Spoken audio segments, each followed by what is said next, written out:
Hi friends, welcome back to KL01 world of knowledge PSC ക്ലാസ്സുകളിലേക്ക് ഏവർക്കും സ്വാഗതം. Economics എന്ന സബ്ജക്റ്റിനകത്ത് പഞ്ചവത്സര പദ്ധതികളെ കുറിച്ചാണ് നമ്മൾ നോക്കിക്കൊണ്ടിരിക്കുന്നത്. കഴിഞ്ഞ ദിവസം 7ാം പഞ്ചവത്സര പദ്ധതി നമ്മൾ തുടങ്ങി വെച്ചായിരുന്നു. അപ്പോൾ അതിന്റെ ബാക്കി ഭാഗങ്ങളിലേക്കാണ് നമ്മൾ പോകുന്നത്. നമ്മൾ ക്ലാസ്സിലേക്ക് പോയാലോ? ഇന്ത്യക്ക് വാർത്താവിനിമയ ഗതാഗത മേഖലകളിൽ വൻ പുരോഗതി കൈവരിക്കാൻ സാധിച്ച പഞ്ചവത്സര പദ്ധതിയാണ് 7ാം പഞ്ചവത്സര പദ്ധതി. അപ്പോൾ ഇന്ത്യക്ക് വാർത്താവിനിമയ ഗതാഗത മേഖലകളിൽ വൻ പുരോഗതി കൈവരിക്കുവാൻ സാധിച്ച പഞ്ചവത്സര പദ്ധതിയാണ് 7ാം പഞ്ചവത്സര പദ്ധതി അല്ലെങ്കിൽ 7th 5-year പ്ലാൻ. വാർത്താവിനിമയ രംഗത്തെ പുരോഗതിക്ക് നേതൃത്വം കൊടുത്ത പ്രധാനമന്ത്രി രാജീവ് ഗാന്ധിയുടെ സാങ്കേതിക ഉപദേഷ്ടാവായിരുന്നത് സാം പിട്രോഡ ആണ്. PSC നിരന്തരം ചോദിക്കുന്ന ഒരു ചോദ്യമാണ്. അപ്പോൾ നമ്മുടെ വാർത്താവിനിമയ രംഗത്തെ പുരോഗതിക്ക് നേതൃത്വം കൊടുത്ത പ്രധാനമന്ത്രി രാജീവ് ഗാന്ധിയുടെ സാങ്കേതിക ഉപദേഷ്ടാവ് ആയിരുന്നത് സാം പിട്രോഡ. 5% അല്ലെങ്കിൽ 5% ലക്ഷ്യം വെച്ച ഈ പദ്ധതി 6% വളർച്ചാ നിരക്ക് കൈവരിച്ചു. അസറ്റ് ആയിരുന്നു. അപ്പൊ എന്താ പറയുന്നത്? 5% ലക്ഷ്യം വെച്ചത്, പക്ഷെ 6% വളർച്ചാ നിരക്ക് കൈവരിച്ച പദ്ധതിയായിരുന്നു 7ാം പഞ്ചവത്സര പദ്ധതി എന്ന് പറയുന്നത്. വാർഷിക പദ്ധതി എന്താന്ന് നോക്കാം. കേന്ദ്രത്തിലെ രാഷ്ട്രീയ അനിശ്ചിതത്വം കാരണം 1990 മുതൽ 1992 മാർച്ച് 31 വരെ നടപ്പിലാക്കിയ പദ്ധതിയാണ് വാർഷിക പദ്ധതി എന്ന് പറയുന്നത്. അപ്പോൾ കേന്ദ്രത്തിലെ രാഷ്ട്രീയ അനിശ്ചിതത്വം കാരണം 1990 മുതൽ 1992 മാർച്ച് 31 വരെ 1992 മാർച്ച് 31 വരെ നടപ്പിലാക്കിയ പദ്ധതിയാണ് വാർഷിക പദ്ധതി. അപ്പോൾ 7ാം പഞ്ചവത്സര പദ്ധതിയെ പറ്റി ഇത്രയും കാര്യങ്ങൾ മാത്രമാണ് പറയാനായിട്ടുള്ളത്. അടുത്ത 8ാം പഞ്ചവത്സര പദ്ധതിയിലേക്ക് പോവുകയാണ്.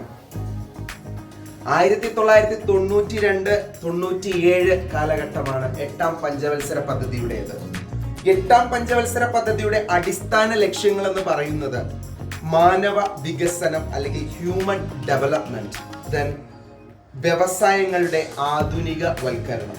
മൻമോഹൻ മോഡൽ എന്നറിയപ്പെടുന്ന പഞ്ചവത്സര പദ്ധതിയാണ് 8ാം പഞ്ചവത്സര പദ്ധതി.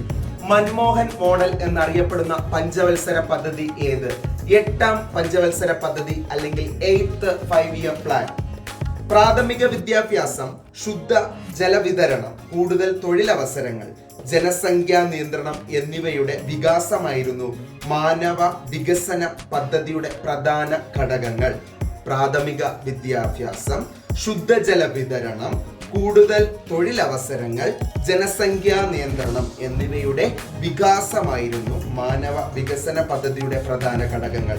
പ്രധാനമന്ത്രി റോസ്ഗാർ യോജന PMRY, പ്രധാനമന്ത്രി റോസ്ഗാർ യോജന നടപ്പിലാക്കിയ പഞ്ചവത്സര പദ്ധതി 8ാം പഞ്ചവത്സര പദ്ധതി. PMRY നടപ്പിലാക്കിയ പഞ്ചവത്സര പദ്ധതിയാണ് 8ാം പഞ്ചവത്സര പദ്ധതി. നാഷണൽ സ്റ്റോക്ക് എക്സ്ചേഞ്ച് 1992 നിലവിൽ വന്നു കേട്ടോ. അപ്പൊ നാഷണൽ സ്റ്റോക്ക് എക്സ്ചേഞ്ച് 1992 നിലവിൽ വന്നത്. പഞ്ചായത്തി രാജ് സംവിധാനം 1993 ഏപ്രിൽ 24 നിലവിൽ വന്നു. ഇതെല്ലാം 8ാം പഞ്ചവത്സര പദ്ധതിയുടെ കാലത്തിലാണെന്ന് ഓർമ്മിക്കുക. ലോക വ്യാപാര സംഘടനയിൽ ഇന്ത്യ അംഗമായത് 8ാം പഞ്ചവത്സര പദ്ധതി കാലത്ത് 1995 ജനുവരി 1. വേൾഡ് ട്രേഡ്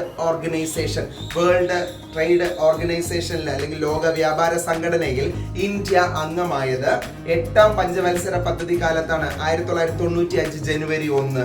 8ാം പഞ്ചവത്സര പദ്ധതി ലക്ഷ്യം വെച്ചത് 5.6% വളർച്ചാ നിരക്കാണ്. എന്നാൽ 6.8% വളർച്ചാ നിരക്ക് കൈവരിക്കുവാൻ സാധിച്ചു. State the correct answer. A unique objective of the 8th plan is. A unique objective of the 8th plan is option A, achieving self-sufficiency in food production. Option B, universalization of elementary education and thereby eradicating illiteracy in the age group of 15 to 35 years. Option C, achieving a growth rate of 2.4% per annum. Option D, export promotion and solving foreign exchange problem. So the answer is option B, universalization of elementary education and thereby eradicating illiteracy in the age group of 15 to 35 years. Okay, അപ്പോൾ 8ാം പഞ്ചവത്സര പദ്ധതിയെ പറ്റി ഇത്രയും കാര്യങ്ങൾ മാത്രമേ പറയാനുള്ളൂ. അടുത്ത 9ാം പഞ്ചവത്സര പദ്ധതിയിലേക്കാണ് പോകുന്നത്. 9th 5-year plan 1997 to 2002, 1997 മുതൽ 2002 വരെയാണ് ഈ പ്ലാൻ ഉണ്ടായിരുന്നത്. ഓക്കെ, സ്വാതന്ത്ര്യത്തിന്റെ 50ാം വാർഷികത്തിൽ ആരംഭിച്ച പദ്ധതിയാണ് 9th 5-year plan അല്ലെങ്കിൽ 9ാം പഞ്ചവത്സര പദ്ധതി. സ്വാതന്ത്ര്യത്തിന്റെ 50ാം വാർഷികത്തിൽ ആരംഭിച്ച പദ്ധതി 9ാം പഞ്ചവത്സര പദ്ധതി. 50-9. ഓക്കെ, ദരിദ്രർക്ക് ഭവന നിർമ്മാണ സഹായം, കുട്ടികൾക്ക് പോഷക ആഹാരം ലഭ്യമാക്കൽ, ശുദ്ധ ജല വിതരണം ലഭ്യമാക്കൽ, പ്രാഥമിക ആരോഗ്യ സൗകര്യം വർദ്ധിപ്പിക്കൽ, പ്രൈമറി വിദ്യാഭ്യാസം സാർവത്രികമാക്കൽ, ഗ്രാമങ്ങളെ മുഖ്യധാരയുമായി ബന്ധിപ്പിക്കൽ തുടങ്ങിയ അടിസ്ഥാന സൗകര്യങ്ങൾക്ക് പ്രാധാന്യം നൽകിയ പദ്ധതിയാണ് 9ാം പഞ്ചവത്സര പദ്ധതി.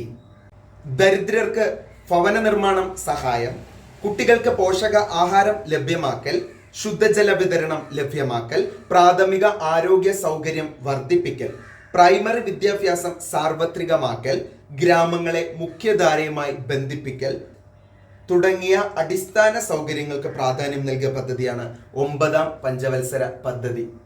അപ്പോൾ കൂട്ടുകാരെ, തൽക്കാലം ഇത്രയും കാര്യങ്ങൾ നോക്കിക്കൊണ്ട് ഇന്നത്തെ ക്ലാസ്സുകൾ അവസാനിപ്പിക്കുകയാണ്. നമ്മൾ കുറച്ചുകൂടി വേഗത്തിൽ പോയാൽ മാത്രമേ നമുക്ക് പോർഷൻസ് പരീക്ഷയ്ക്ക് മുമ്പ് കവർ ചെയ്ത് തീർക്കാൻ പറ്റൂ. റിവിഷനൊക്കെ ചെയ്യേണ്ടതായിട്ടുണ്ട്. അപ്പോൾ എല്ലാവരും വളരെ നല്ല രീതിയിൽ തന്നെ തയ്യാറെടുപ്പുകൾ നടത്തുക. നാളെ വീണ്ടും ഇതിന്റെ ബാക്കി ഭാഗമായിട്ട് കണ്ടുമുട്ടും വരേക്കും signing off KL01 World of Knowledge. Bye.